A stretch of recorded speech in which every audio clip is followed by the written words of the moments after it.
Hi friends, welcome to quick logics. మనకి competitive ఎగ్జామ్స్లో powers పైన ఎలాంటి క్వశ్చన్స్ వచ్చినప్పుడు ఎలా సాల్వ్ చేయాలంటే చూడండి. ఇక్కడ 3⁶ అనేది 4 టైమ్స్ ఉంది కాబట్టి 3⁶ కామన్ తీస్తే ఇక్కడ మనకి 1+1+1+1 ఉంటుంది బై 3⁵. ఈ మనకి 3⁶ మరియు 3⁵ చూడగానే మనకు ఒక ఫార్ములా గుర్తురావాలి. అదేంటి? a⁴m by a⁴n. ఈ a⁴m/n ఎలా రాయొచ్చు? మనం a⁴m మైనస్ n గా రాయొచ్చు. ఇక్కడ కూడా చూడండి, 3⁶ మైనస్ 3⁵ అంటే 3⁶/3⁵ అంటే 3⁶ మైనస్ 5 ఇంటూ 4.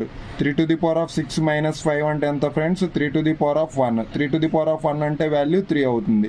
3 ఇంటూ 4 ఎంత అవుతుంది ఫ్రెండ్స్? 12 అవుతుంది. అలాగే మీరు కూడా ఈ క్వశ్చన్ అయితే సాల్వ్ చేసి ఆన్సర్ కామెంట్లో పెట్టండి friends. 5⁵3 plus 5⁵3 plus 5⁵3 plus 5⁵3 by 5⁵2. Thank you for watching.